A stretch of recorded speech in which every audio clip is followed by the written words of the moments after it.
नमस्कार। आज हम इस वीडियो में इलेक्ट्रिकल की और कुछ इम्पोर्टेंट ऑब्जेक्टिव क्वेश्चन के बारे में डिटेल में डिस्कशन करेंगे।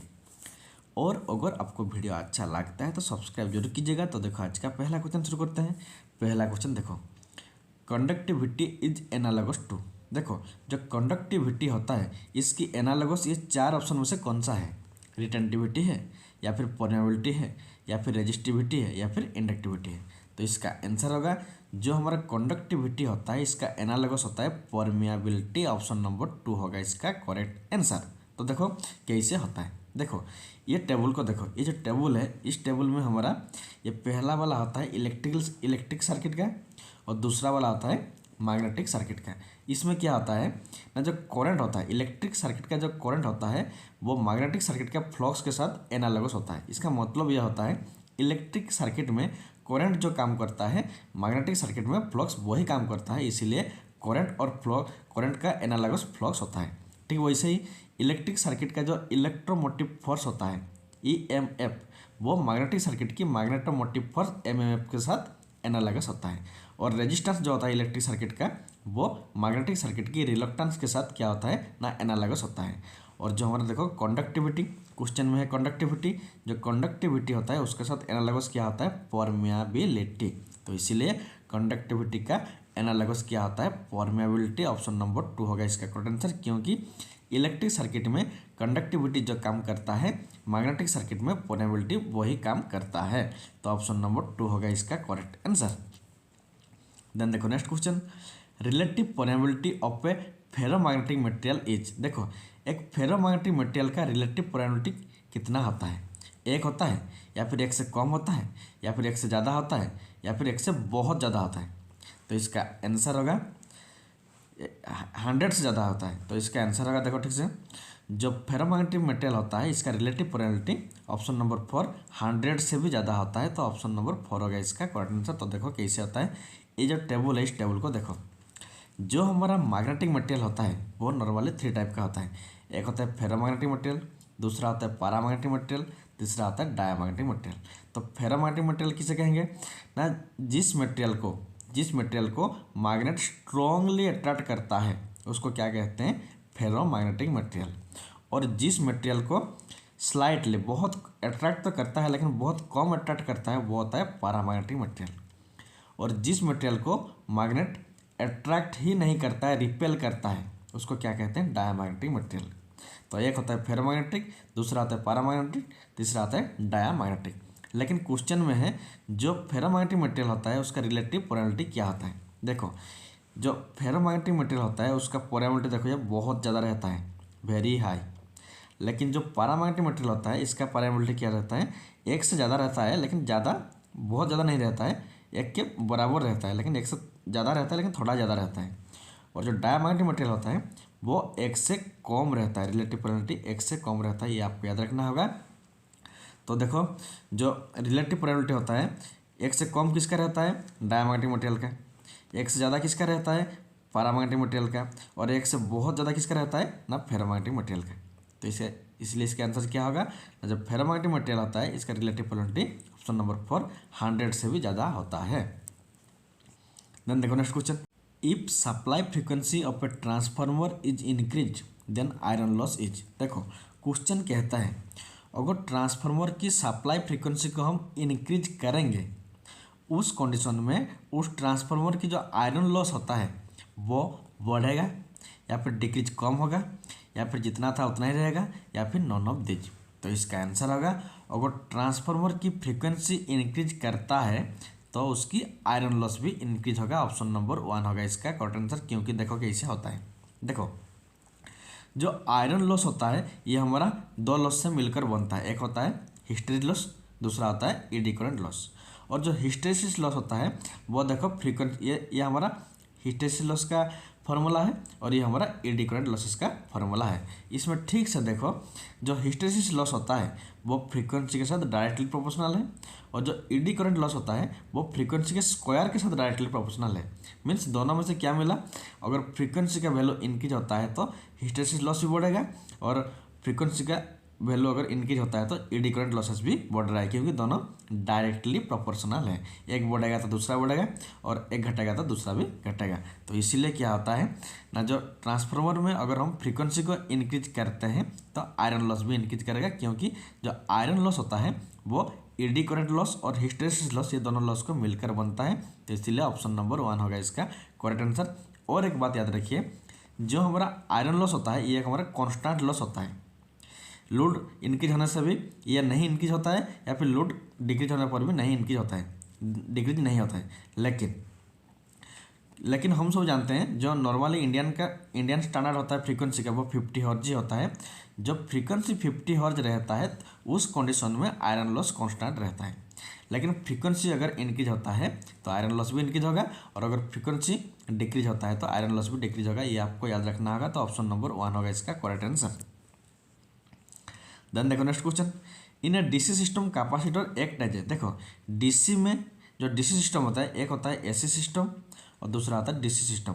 तो डीसी सिस्टम में कैपेसिटर एक ओपन सर्किट जैसा काम करता है, या फिर शॉर्ट सर्किट जैसा काम करता है, या फिर पोलैरिटी के ऊपर डिपेंड करता है, या फिर नॉन ऑफ दिस। तो देखो कैसे होता है, क्या होता है आंसर। देखो जो डीसी सिस्टम होता है, देखो ये कैपेसिटर होता है, इसमें DC system direct current system एक ओपन सर्किट जैसा काम करता है।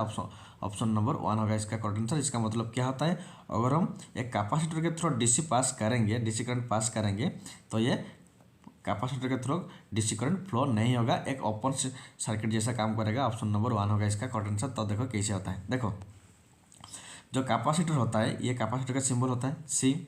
इसमें देखो कैपेसिटिव रिएक्टेंस अगर हम निकालेंगे, इसका फॉर्मूला क्या आता है, 1/2πfc। ठीक से देखिए 2πfc। हम सब जानते हैं जो डीसी होता है, डीसी का फ्रीक्वेंसी कितना आता है, 0 होता है। तो ये जो फ्रीक्वेंसी है ये 0 हो जाएगा। अगर ये इनमें से अगर किसी एक 0 होता है तो टोटल 0 होगा, तो टोटल 0 हो गया। तो ठीक से देखो कैपेसिटिव रिएक्टेंस इक्वल, ये जो कैपेसिटिव रिएक्टेंस इक्वल टू क्या हुआ, 1/0 हो गया। 1/0 मीन्स इन्फानिट होता है। तो ये जो कैपेसिटिव रिएक्टेंस है इसका वैल्यू क्या है, इन्फानिट मीन्स बहुत ज़्यादा है। और ये जो कैपेसिटिव रिएक्टेंस है करंट फ्लो को अपोज करता है। तो इन्फानाइट रिएक्टेंस अगर रहेगा तो करंट टोटली फ्लो नहीं होगा, तो इसलिए ओपन सर्किट जैसा काम करता है। तो ऑप्शन नंबर 1 होगा इसका करेक्ट आंसर। देन देखो next question, what is the colour of negative wire in a DC system. देखो एक होता है एसी ऑल्टरनेटिंग करंट सिस्टम, दूसरा होता है डायरेक्ट करंट डीसी सिस्टम। तो जो डीसी सिस्टम होता है इसमें क्या होता है, एक पॉजिटिव वायर रहता है, एक नेगेटिव वायर रहता है। तो क्वेश्चन में है ये जो नेगेटिव वायर है उसका कलर क्या रहता है, रेड रहता है, येलो रहता है, ब्लू रहता है, या फिर ब्लैक रहता है। तो इसका आंसर होगा डीसी सिस्टम में जो नेगेटिव वायर होता है उसका कलर क्या रहता है, ब्लैक। ऑप्शन नंबर 4 होगा इसका करेक्ट आंसर। ये वाला फिगर देखो, ये डीसी पावर के लिए पॉजिटिव के लिए रेड, नेगेटिव के लिए ब्लैक, और अगर ग्राउंडिंग अर्थिंग करना है तो वो व्हाइट कलर रहता है, ये आपको याद रखना होगा। तो option number 4 is the correct answer. Then देखो next question, an emitter of a transistor is desktop. देखो एक किसी भी ट्रांजिस्टर का जो एमिटर होता है उसको हम लाइटली डंपिंग करते हैं, या फिर बहुत ज़्यादा डंपिंग करते हैं, या फिर मीडियम मॉडरेट डंपिंग करते हैं, या फिर नॉन ऑफ दिस। तो इसका आंसर होगा जो हमारा ट्रांजिस्टर होता है उसका एमिटर को हम क्या करते हैं ना, हैवीली डंपिंग करते हैं। ऑप्शन नंबर 2 होगा इसका करेक्ट आंसर। ये वाला फिगर देखो, ये है ट्रांजिस्टर का फिगर। ये हमारा एनपीएन ट्रांजिस्टर 2 टाइप का होता है, एक एनपीएन वाला होता है और दूसरा पीएनपी वाला होता है। ये होता है हमारा एनपीएन ट्रांजिस्टर। इसमें देखो पहला वाला जो होता है वो एमिटर होता है, मिडिल वाला बेस होता है, लास्ट वाला कलेक्टर होता है। ये जो पहला वाला होता है इसको हम क्या करते हैं, देखो एमिटर है, ये एमिटर है, इसको हम हैवीली डंपिंग करते हैं। तो पहला वाला जो एमिटर होता है उसको हम हैवीली डंपिंग करते हैं। जो लास्ट वाला जो कलेक्टर होता है इसको मॉडरेटली डंपिंग किया जाता है, और जो लास्ट बीच में जो रहता है हमारा बेस रहता है इसको हम सबसे कम लाइटली डंपिंग करते हैं। ये आपको याद रखना होगा। सबसे ज़्यादा डंपिंग एमिटर होता है, मीडियम होता है हमारा कलेक्टर, और सबसे कम होता है बेस। ये आपको याद रखना होगा। तो इसलिए इस क्वेश्चन का आंसर क्या होगा ना, एमिटर है तो इसलिए हैवीली होगा। ऑप्शन नंबर 2 होगा इसका करेक्ट आंसर। देन देखो next question, distribution transformer is a. देखो जो डिस्ट्रीब्यूशन ट्रांसफार्मर होता है वो एक स्टेप अप ट्रांसफार्मर होता है, या फिर स्टेप डाउन ट्रांसफार्मर होता है, या फिर ऑटो ट्रांसफार्मर होता है, या फिर नॉन ऑफ दिस। तो इसका आंसर होगा जो डिस्ट्रीब्यूशन ट्रांसफार्मर होता है वो एक हमारा स्टेप डाउन ट्रांसफार्मर होता है। ऑप्शन नंबर 2 होगा इसका करेक्ट आंसर। तो देखो कैसे होता है, मान लो ये हमारा पावर प्लांट है, यहाँ से जब हम पावर जनरेशन करते हैं, मान लो यहाँ पर 11 के भी पावर जनरेट हो रहा है, तो जनरेटिंग स्टेशन में एक हमारा स्टेप ऑफ ट्रांसफार्मर का यूज किया जाता है। उसके बाद क्या होता है ना, उसको ट्रांसमिशन किया जाता है। ट्रांसमिशन करने के बाद जब हमें उसको फिर उसको उसके बाद जब डिस्ट्रीब्यूशन लाइन आता है, तब क्या करते हैं हम स्टेप डाउन ट्रांसफार्मर का यूज करते हैं, जो वोल्टेज को क्या करता है, पावर को डिक्रीज करता है, वोल्टेज को डिक्रीज करता है। उसके बाद जो डिस्ट्रीब्यूशन ट्रांसफार्मर होता है वो पावर को डिस्ट्रीब्यूट करता है। तो इसीलिए जो डिस्ट्रीब्यूशन ट्रांसफार्मर होता है वो एक स्टेप डाउन ट्रांसफार्मर होता है। तो ऑप्शन नंबर 2 होगा इसका करेक्ट आंसर। देन देखो next question, to reduce short circuit current we use. देखो जब हमें शॉर्ट सर्किट करंट को कम करना होता है, रिड्यूस करना होता है, मीन्स हम सभी जानते हैं जो शॉर्ट सर्किट करंट होता है ये बहुत ही डेंजरस होता है, और इसी डेंजरस इफेक्ट से किसी भी इक्विपमेंट को, इलेक्ट्रिकल इक्विपमेंट को सेफ्टी प्रोवाइड करने के लिए, मीन्स प्रोवाइड करने के लिए हम इंडक्टर का यूज करते हैं, या फिर कैपेसिटर का, या फिर रिएक्टर का, या फिर नॉन ऑफ दिस। तो इसका आंसर होगा जब हमें किसी शॉर्ट सर्किट के करंट को कम करना आता है, तब हम क्या करते हैं ना, रिएक्टर का यूज करते हैं। ऑप्शन नंबर 3 होगा इसका करेक्ट आंसर। जो रिएक्टर होता है ये हाईली इंडक्टिव होता है, ये आपको याद रखना होगा, हाईली इंडक्टिव होता है, जिससे क्या होता है ना, शॉर्ट सर्किट करंट को रिड्यूस करने में हेल्प होता है। तो ऑप्शन नंबर 3 होगा इसका करेक्ट आंसर। देन देखो next question, HRC fuse provide best protection against. HRC fuse provide best protection against. देखो जो HRC फ्यूज होता है वो जब ओवरलोड होता है उस कंडीशन में बेस्ट प्रोटेक्शन प्रोवाइड करता है, या फिर ओपन सर्किट में बेस्ट प्रोटेक्शन प्रोवाइड करता है, या फिर शॉर्ट सर्किट में, या फिर नॉन ऑफ दिस। तो इसका आंसर होगा जो HRC फ्यूज होता है वो हमारा शॉर्ट सर्किट कंडीशन में बेस्ट प्रोटेक्शन प्रोवाइड करता है। ऑप्शन नंबर 3 होगा इसका करेक्ट आंसर। जो HRC फ्यूज इसका फुल फॉर्म क्या होता है, हाई रप्चरिंग कैपेसिटी फ्यूज, ये आपको याद रखना होगा, high rupturing capacity fuse HRC fuse. और ये हमारा शॉर्ट सर्किट से सेफ्टी प्रोवाइड करने के लिए बेस्ट होता है। तो ऑप्शन नंबर 3 होगा इसका करेक्ट आंसर। ये देखो ये होता है HRC फ्यूज, और ये उसका इंटरनल स्ट्रक्चर होता है। तो ऑप्शन नंबर 3 होगा इसका करेक्ट आंसर। देन देखो next question, A crystal diode is. देखो जो क्रिस्टल डायोड होता है वो एक रेक्टिफायर जैसा होता है, या फिर एम्पलीफायर, या फिर ऑक्सीलेटर, या फिर रेगुलेटर। तो इसका आंसर होगा जो क्रिस्टल डायोड होता है वो एक हमारा रेक्टिफायर जैसा काम करता है। ऑप्शन नंबर 1 होगा इसका करेक्ट आंसर। तो देखो कैसे करता है, मान लो ये हमारा रेक्टिफायर सर्किट है, ये एक डायोड है, ये जो क्रिस्टल डायोड है ये हमारा क्रिस्टल डायोड है। जब हम इसके थ्रू, ये ट्रांसफार्मर है, हम सब जानते हैं जो ट्रांसफार्मर होता है उसमें AC करंट ही फ्लो होता है। तो इधर से AC करंट जाता है। देखो जो AC करंट होता है उसमें क्या रहता है, ये देखो AC का सिंबल है, इसमें ऊपर ये होता है पॉजिटिव, ये होता है नेगेटिव, ये होता है पॉजिटिव, ये होता है नेगेटिव।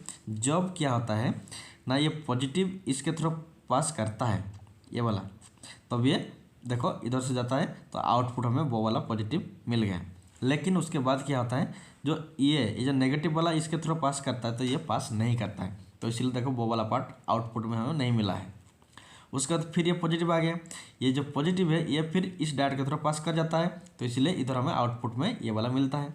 लेकिन उसके बाद देखो ये नेगेटिव वाला फिर आता है, ये नेगेटिव वाला इसके थ्रू पास नहीं करता, इसलिए आउटपुट में ये नहीं मिलता है। या इसलिए हमें क्या मिला, जो सिर्फ पॉजिटिव वाला होता है वो देखो इस डायोड से सिर्फ पॉजिटिव हाफ साइकिल ही आउटपुट में मिलता है, और जो नेगेटिव हाफ साइकिल वो आउटपुट में नहीं मिलता है।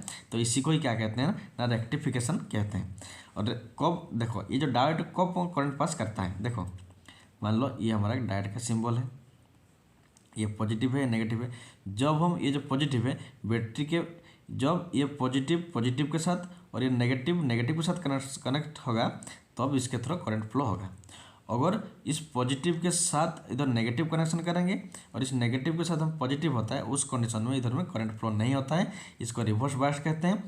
तो डायोड में क्या होता है, डायोड में रिवर्स बायस्ड में करंट फ्लो नहीं होता है, और फॉरवर्ड बायस्ड में करंट फ्लो होता है, ये आपको याद रखना होगा। तो ये जो डायोड है पॉजिटिव के साथ पॉजिटिव, नेगेटिव के साथ नेगेटिव होता है तब करंट फ्लो होता है, और जब पॉजिटिव के साथ नेगेटिव और नेगेटिव के साथ पॉजिटिव होता है तब करंट फ्लो नहीं होता है।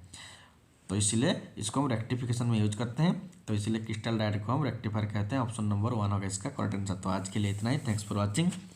और अगर आपको वीडियो अच्छा लगता है तो सब्सक्राइब जरूर कीजिएगा।